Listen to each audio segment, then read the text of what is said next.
अरे हमारे प्रधानमंत्री की बुद्धि देखिए, कितनी तीव्र बुद्धि के हैं। कनाडा में जाते हैं, कहते हैं A² + B² into whole bracket, कह रहे हैं नाली के गैस से चाय बना लो। जाते हैं साउथ कोरिया, कहते हैं पिछले जन्म में क्या पाप किया था, भारत में पैदा हो गए। इस तरह के वक्तव्य देते हैं हमारे प्रधानमंत्री जी।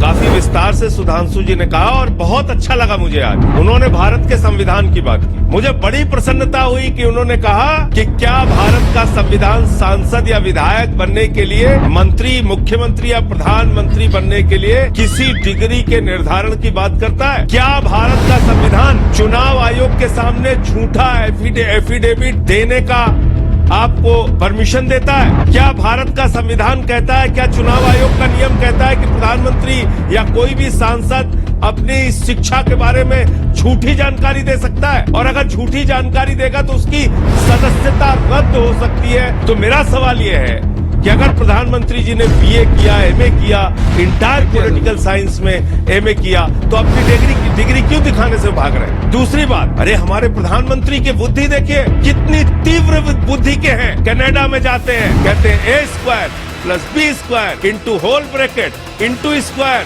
C² T। पूरी दुनिया में आप भारत का मजाक उड़ा रहे हैं। कह रहे हैं नाली के गैस से चाय बना लो। जाते हैं साउथ कोरिया, कहते हैं पिछले जन्म में क्या पाप किया था, भारत में पैदा हो गए। इस तरह के वक्तव्य देते हैं हमारे प्रधानमंत्री जी। इस देश के अंदर हर साल 2 करोड़ नौकरियां दी हैं और 9 साल के अंदर आपने 18 करोड़ नौकरी इस देश के नौजवानों को दे दी। आपने 2022 15 अगस्त तक इस देश के तमाम लोगों के, जिनके सर के ऊपर छत नहीं थी, उनको पक्के मकान भी आपने दे दिए। आपने क्या क्या नहीं किया आपने तो। और जब आप भारत माता की जय जोर से लगाते, कहते हैं भारत माता की जय, हम भारत की रेलवे बेचेंगे, भारत माता की जय, हम भारत की सेल बेचेंगे, भारत माता की जय, हम भारत की कोल इंडिया बेचेंगे, भारत माता की जय, हम LIC बेचेंगे, बैंक बेचेंगे, BPCL बेचेंगे, पूरा हिंदुस्तान बेचेंगे। इस सरकार ने 6.5 लाख करोड़ का प्रावधान ऐश्वर्या जी अपने बजट में रखा भारत की संपत्तियों को बेचने। 11 लाख करोड़ रुपए